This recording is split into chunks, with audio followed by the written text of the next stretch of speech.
Bonjour tout le monde, bienvenue à ce nouvel épisode de TW 2016, édition WWF 1988. On est dans notre Go Home Week avant notre prochain gros show qui va être Straight to Hell. Et on va regarder qu'est-ce qui s'est passé lors du dernier épisode. On a commencé ça à Primetime Wrestling qui a fait un A avec un rating de 19.33, ce qui est un petit peu plus bas que la semaine précédente, mais qui est vraiment pas un mauvais score. Dans le main event, le Big Boss Man et les Fantastics ont battu Randy Savage et les Army Men. Ensuite, Aku et Black Bart ont battu Sting et Danny Spivey. Rick Steiner et Stan Hansen ont fait un double count-out.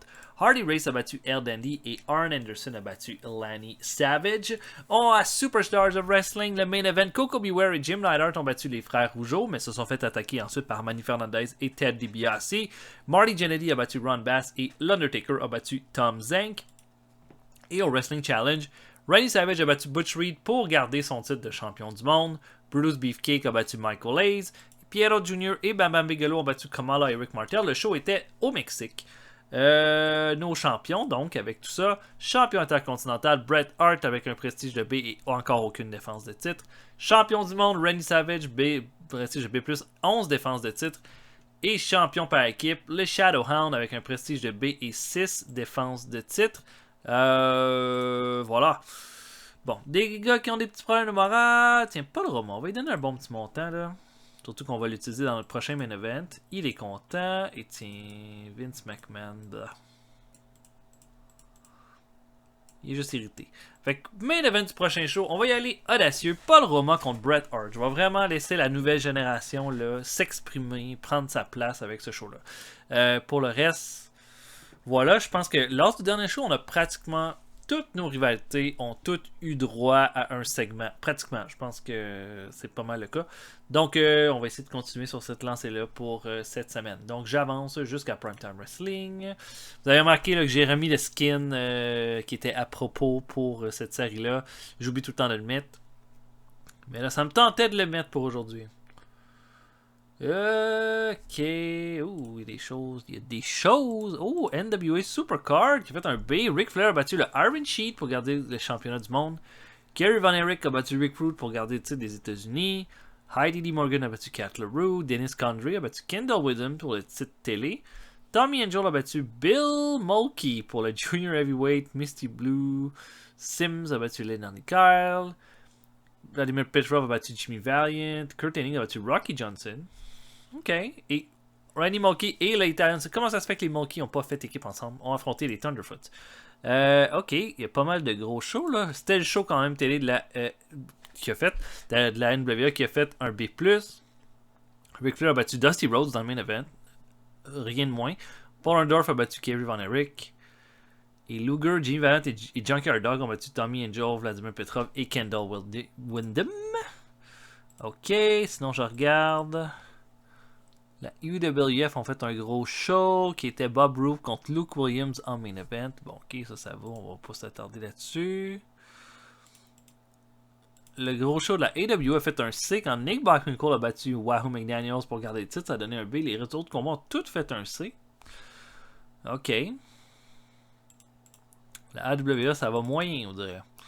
Et Kevin Von Erich, dans le show télé, Kevin Von Erich a battu Larry Zbyszko dans un bon match. Et ok. Fait que de ce que je comprends, la NWA, ça va quand même encore bien. On va quand même s'assurer qu'on a encore leur roster.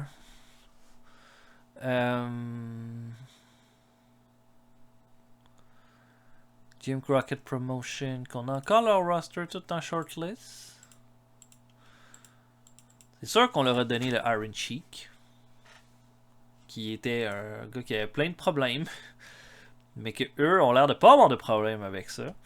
Des gars comme Kurt Hennig, définitivement,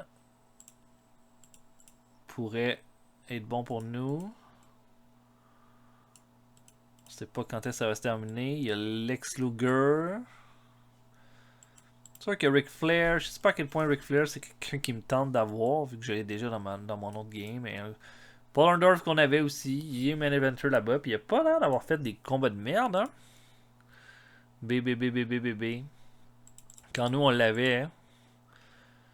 il avait pas mal fait. C'est juste qu'il était âgé. Il a 38 ans. Puis il était en perte au niveau physique. Puis regardez ses bras. Ouais, on a bien fait de s'en débarrasser à ce moment-là. Pour le Iron Sheik.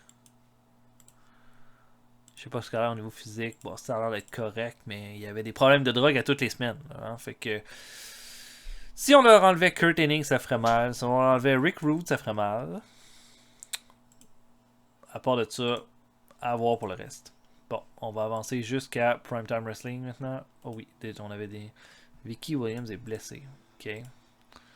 Et Bam Bam Bigelow veut une augmentation. On va donner 75% de cette augmentation-là.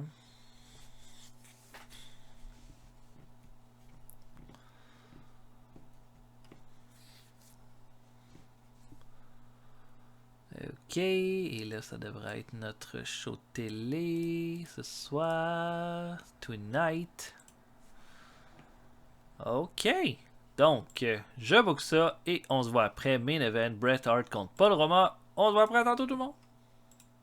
OK, on commence ça. Pre-show. On a 36 000 personnes qui sont là ce soir pour venir voir le show. Et on commence avec Rocky King de notre développement qui affronte Dean Malenko. Ça clique pas entre les deux, malheureusement. Mais Malenko va l'emporter avec son Texas Cloverleaf à 6 minutes 58. Deuxième combat de pre-show. El Dandy affronte le Brooklyn Brawler. Dandy va faire un flying elbow drop à 7-15 pour l'emporter. Dandy progresse vraiment rapidement et bien dans notre roster. Assez que je commence à l'estimer beaucoup. Là, comme il s'est rendu plus rapidement que Piero Jr. en beaucoup moins de temps pour se faire une place dans le roster. Il est déjà lower mid-carter. C'est quand même impressionnant. Siva Afi, qui était avec nous là, pas si longtemps, affronte le Earthquake from Quebec. Earthquake va l'emporter qu'un elbow drop à 10 minutes 13, mais je pense qu'il lui reste un peu de popularité. Aussi bien la passer à Earthquake. Et Siva Afi va améliorer son performance skills, ce qui est pas mauvais. Et dernier combat de pre-show, les Funks vont affronter l'équipe de Rocco Rock et Steven Regal qui a une excellente chimie, donc bonne nouvelle. Les Funks vont l'emporter, hein, c'est des number one contenders, ils sont invaincus en équipe. Et Dory Funk va le faire abandonner Steven Regal avec un Texas Cloverleaf. Rocco Rock améliore son performance skill et Dory Funk Jr. Donc voilà. Et c'en est fait pour le pre-show. On annonce déjà à l'entrée du show que tous les membres du Darkness vont lutter ce soir. Que ce soit en tag team match ou en combat solo. Mais c'est une vidéo qui est arrivée avec plein d'avocats dans des bureaux à la WWF. Avec Sylvester Stallone qui arrive. Et Hulk Hogan et Harley Race qui sont séparés à deux extrémités de table. Sylvester Stallone dit qu'après avoir discussion avec beaucoup d'avocats et avoir rencontré beaucoup de médecins, que les excuses d'Harley Race sont pas bonnes et qu'il va devoir affronter. Est-ce qu'il va devoir l'affronter? Excusez-moi là. Je veux pas. Excusez, je vous ai donné les mauvaises informations. Avec information et après l'opinion de 4 médecins, un d'entre eux a jugé que Harley Race était blessé et ne pouvait pas lutter à Straight to Hell contre Hulk Hogan. Ce sera donc Greg Valentine qui va l'affronter lors de Straight to Hell. Et là, Hulk Hogan est furieux. Il dit que c'est n'importe quoi, que c'est une blague. Stallone dit que éventuellement Harley Race, s'il veut revenir réintégrer la WWF, n'aura pas le choix de t'affronter Hulk Hogan. Donc ça sera rendu là à ce moment-là. Et voilà, donc Hogan contre Valentine au pay-per-view, Race contre Hogan éventuellement. A plus pour commencer. Ensuite, combat par équipe, Danny Spivey et Pierrot ont une chance pour les titres par équipe contre le Shadowhound. Bon petit match, des belles performances de Spivey et de Pierrot, mais c'est pas assez. Le Shadowhound va l'emporter avec le combo Power Clean Lift and Diving Headbutt sur Pierrot pour l'emporter. Performance de A pour Dynamite Kid, puis de B+, pour Davey Boy Smith. A pour Dynamite Kid, c'est quand même impressionnant. Et voilà. Vraiment juste un combat pour mettre nos champions en évidence, un petit peu avant le pay-per-view. Roddy Piper va faire une promo, hein, il dit que ce soir, toute le Darkness lutte. Impressionnant. Impressionnant parce qu'il va falloir qu'il relutte contre nous ce dimanche. Puis en ce moment, Ricky Steamboat, il était supposé le rencontrer pour faire des plans pour ce combat-là, mais il n'est pas venu. Puis il dit, Danny Spivey, Ricky Steamboat, c'est plus le même là, depuis que le Great Muta s'est fait attirer dans le Darkness. Vous direz qu'il s'en veut pour quelque chose. Mike Davis est encore blessé, puis il va être prêt juste pour dimanche pour le lutte. En ce moment, je suis tout seul. Puis je regarde qu'est-ce qui se passe. Puis vous savez quoi, je vais avoir un plan. Je vais arriver préparé. Puis le Darkness va tomber Ici, je suis la personne qui va mener le navire pour les détruire. Ah! Bonne promo. On est content. Ensuite, Tama affronte Jake Roberts, membre du Darkness aussi. Combat de 12 minutes 32. Tama va faire un beau petit comeback, mais Jake Roberts va l'emporter avec un DDT à 12-32. Sans surprise. Un match de B-.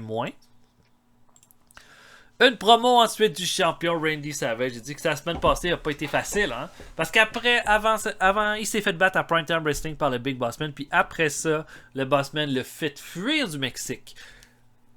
Et là, c'en est fait. Là. Le Macho Man va plus jamais s'enfuir de rien ni de personne. Il t'attend. Le Macho Man t'attend, Big Boss Man, à Straight to Hell. Puis il va t'arriver la même chose qui est arrivé à tous mes adversaires.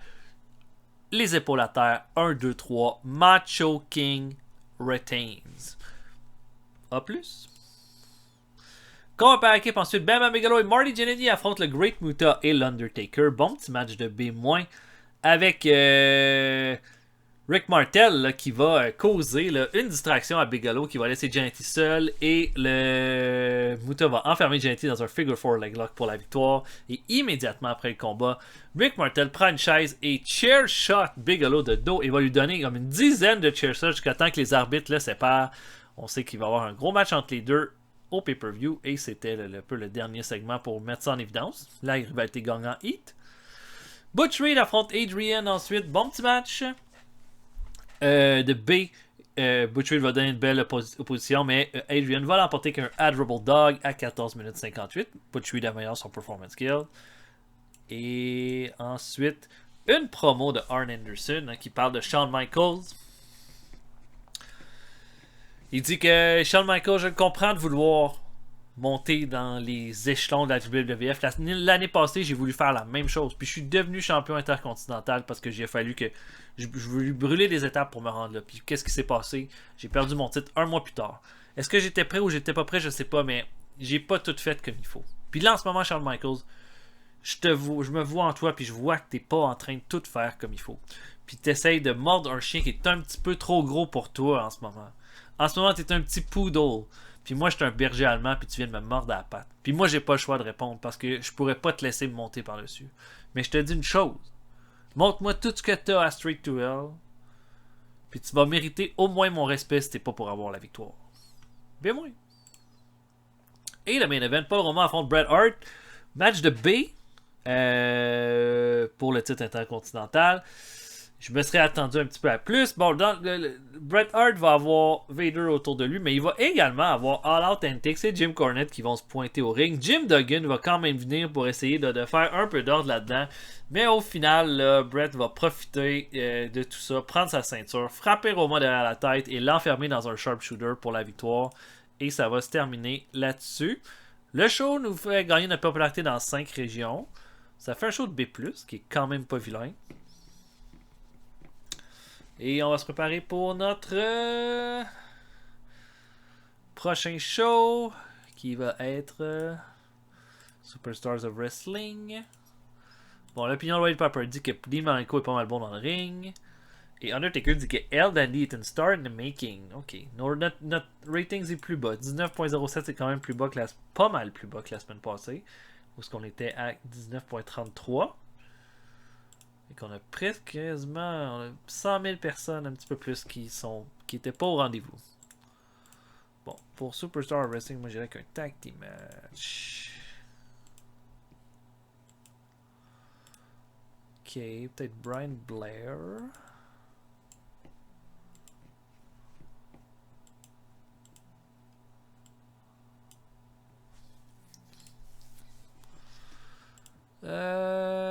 Mettons Brian Blair, Jim Duggan.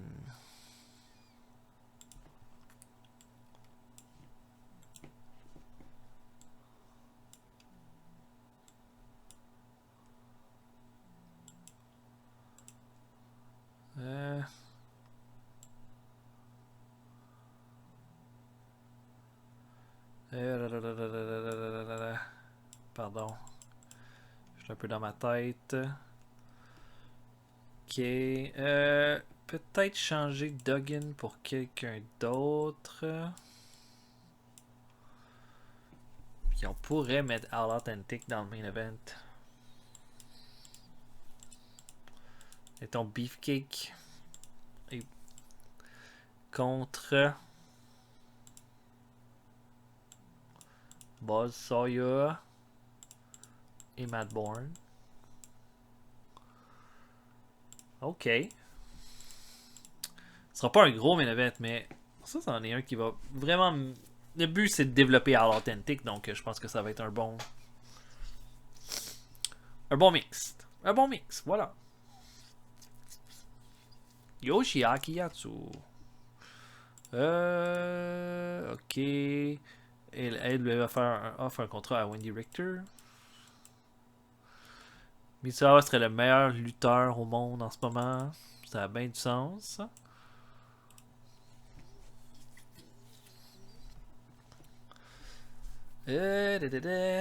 Black Terry. Lutteur mexicain. Ok, Lou Albano est plus à la AWA. Bon. Ok, rien d'impressionnant là-dessus.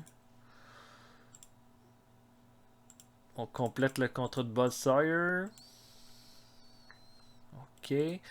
On va avancer. On a les choses ce soir. Bon là, tantôt là, j'ai skippé le medal, mais il y en a un qui a marché parce que j'ai eu Ron Simmons qui est devenu très bon ami avec l'Undertaker. Là, l'Undertaker est un super bon ami de Tom McGee, de Tama, de Ron Simmons, puis je pense qu'il y en a un autre quelque part là-dedans. Non, je pense que c'est tout. Ben, c'est quand même pas pire. Là, je vais en faire un plus au hasard, tiens, là-dessus. Fait que... Ton Pat Patterson. Est-ce qu'on va être capable de créer une amitié avec des vieux monsieur et Adrian? Non. Ok, donc je book mid-event Brian Blair, Bruce Beefcake contre All Out Antic. Je book ça, on se voit après. À tantôt tout le monde. Ok, on commence en pre-show. Tom McGee affronte le Brooklyn Brawler. Les deux ont une excellente chimie. Ça se sont affrontés à peu près 45 fois ensemble. Tom McGee va l'emporter avec un Torture Rack. Tom McGee en plein push, là, devenu un opener après plus qu'un an et demi avec nous autres. Et finalement, voilà, là, se débrouille quand même pas si mal. Pas si mal. Ensuite, Atsushi Onita affronte Pat Tanaka. Onita fait une belle performance de D et va l'emporter avec un Thunderfire Powerbomb. Tanaka fait une performance de E+. Je me serais attendu un peu plus de sa part. Tanaka est un lutteur local. Brian Pillman affronte Mick Foley. Les deux ont une belle chimie ensemble. Et Foley l'emporte avec un power driver à 7 minutes 54. Bon petit match de pre-show. Et le dernier combat de pre-show, Doug Gilbert de notre développement affronte Aku. Aku va le malmener pendant 7 minutes 42 et va l'emporter avec un Tongan Dead Grip. Ça s'arrête là-dessus. On ouvre le show avec une promo des Army Men, Corporal Kirchner et de Sergeant Slaughter. Hein? Et les deux vont dire que les Fantastics pensent qu'ils ont fait quelque chose hein, en les battant dans un 6-man tag. Mais ce dimanche, ce ne sera pas avec 6 lutteurs, ça va être avec 4 lutteurs dans le ring. Puis vous allez vous rendre compte que vous allez affronter des hommes. Là. Vous êtes des petits êtres, tout chétifs, puis rapides, mais la seconde où on va vous mettre la main sur vous, vous allez vous rendre compte c'est qui les vrais hommes ici. B- pour cette promo, qui fait perdre du hit à la rivalité, mais il fallait l'entretenir un peu, cette rivalité-là. Ricky Steamboat affronte l'assassin. Et là, on voit, là, Steamboat a l'air... Là, pas dans son assiette. Là. Et là, on l'a vu. Hein, dans le passé, quand les lutteurs n'étaient pas dans leur assiette avant d'affronter le Darkness, ça a souvent été des signes qu'ils allaient possiblement changer de camp éventuellement. Et puis, voilà. Mais Steamboat va l'emporter avec un Flying Karate Chop à 9,43. Mais on voit qu'il n'était pas dans son assiette dans ce combat-là. Une promo de Sting et holy crap! Sting qui fait une promo de A+. Là, ça c'est quand même impressionnant parce que Sting c'est encore une recrue. Malgré ce qu'on dit. Et il parle de ce combat contre Aku. Hein. Il dit qu'il y a eu pas mal de combats depuis qu'il était à la WWF, mais là, il n'y a personne qui a réussi à monter son intensité comme Aku le fait contre lui. Aku, il est là pour pas juste gagner le combat, il est là pour anéantir son adversaire. Puis là, il va falloir qu'il réponde de ça. Puis il est en train de réveiller quelque chose qu'il savait même pas qu'il possédait en lui. Tu es en train de réveiller l'animal qui est en moi, Sting. Fait que je te conseille d'amener le tien à Straight to Hell parce que c'est là qu'on s'en va, toi puis moi, quand on va s'affronter dans le ring. A+, merveilleux. Rick Steiner affronte Demolition Axe. Bon petit match entre les deux. Et Steiner va aller chercher peut-être une de ses plus grosses victoires en faisant un Flying Bulldog à 11 minutes 40 sur Demolition Axe. Et Axe va améliorer son performance skill avec ce combat-là. Bon petit match. Et le main event, Brian Blair et Bruce Beefcake affrontent All Out Antics. Bon match de B-. Et au final, Jim Cornette va faire une interférence, là, va donner un coup de raquette dans le dos de Brian Blair. Ça va permettre là, à Matt Bourne de l'étamper et Boss Hugger d'aller sur la troisième corde pour un Diving Splash pour terminer le combat. Matt Bourne améliore son performance skill, on aime ça. C'est le genre de victoire-là qui va leur donner plus de sérieux. Puis, je pense que ça devrait être un bon match là, contre... Oh, Matt Bourne était sur la dope. Oh, ok. Qu'est-ce qu'on fait avec ça? Ben, je pense qu'on va juste lui donner une contravention là, pour celle-là. Là. On va pas la mettre en rehab tout de suite. Là. C'est la première fois que ça arrive. Bon, fin du contrat de Michael Hayes. Bon, Brian Blair n'est pas content parce que Matt Bourne était sur la drogue. Ok. Oh non, je voulais pas le suspendre. Fuck. Et là, en plus, il est pas content. Oh. Mon combat de pay-per-view. Bon. Ben déçu, j'avais pas pensé faire ça. Bon, Michael Hayes, je pense qu'on peut le garder encore. Je dirais, il demande pas beaucoup d'argent. 2 ans. That's it. Il y a eu 7410, tiens. Prends ça. Je voulais pas suspendre Matt Bourne.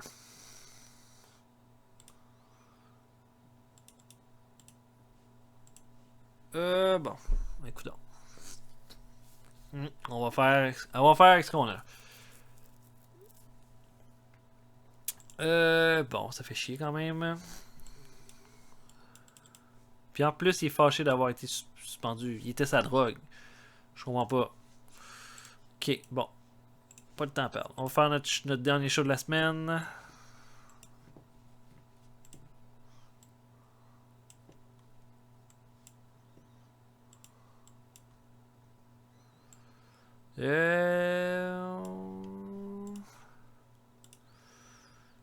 Bobby Fulton. Southern England, c'est la place qui est le plus populaire. Ok, je suis en train d'hésiter. Qu'est-ce que je fais comme main event?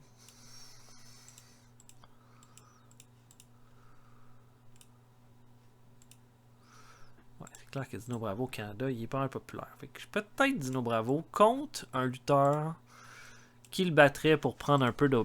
Ben, tu sais, facile de même, je dirais peut-être Billy Jack Haynes. Je sais pas de quoi ça a l'air. Il est populaire au Canada et au Québec aussi. Fait que ça sera ça.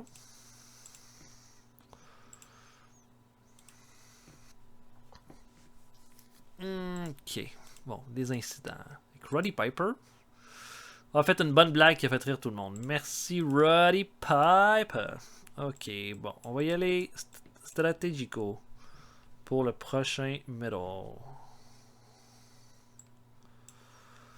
Je regarde ça, je me dis, un gars comme El Dandy doit être quand même facile à faire des petits amis.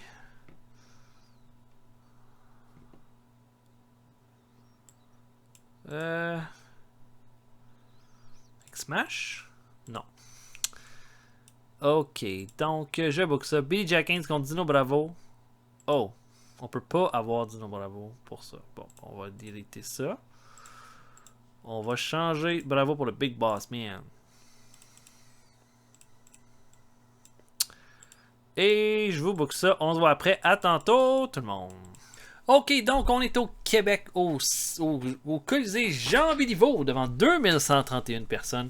Puis on commence en plus cher que Bobby Fulton affronte le Broken Brother. J'ai décidé de faire lutter les Fantastics solo en pre-show pour voir juste parce que j'étais curieux.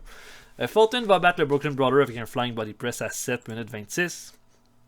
Et immédiatement, Tommy Rogers affronte un lutteur local, Gilles le Fish Poisson. Et ça clique pas entre les deux, mais Rogers va l'emporter avec un Tomakaze à 9 minutes 16 sur Gilles Poisson.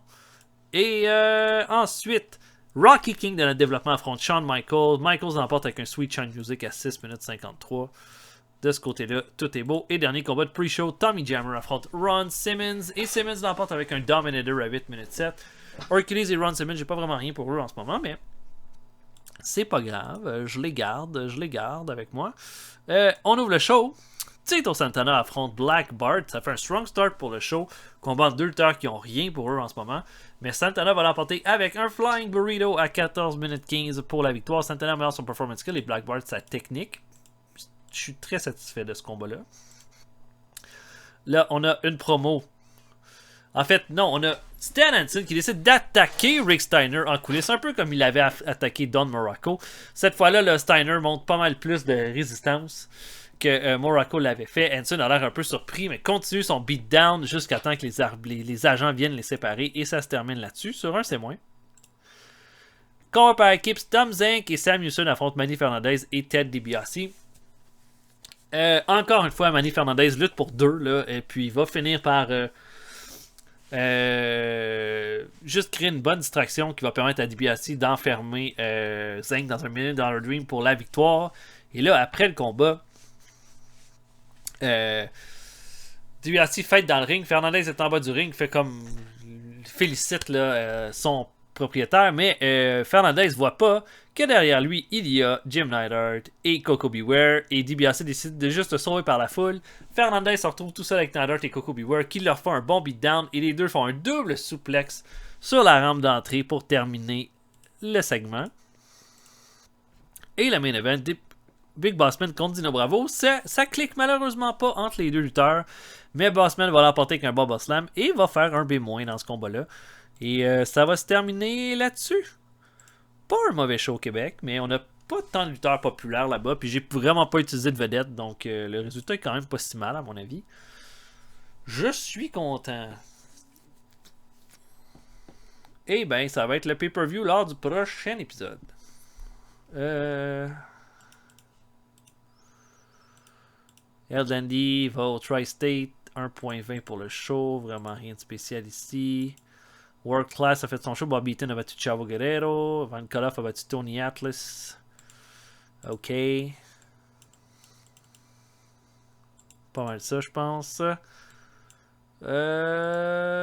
Ok. Donc, voilà pour l'épisode. J'espère que vous avez apprécié. On va se voir pour un prochain épisode bientôt. Salut tout le monde. À la prochaine.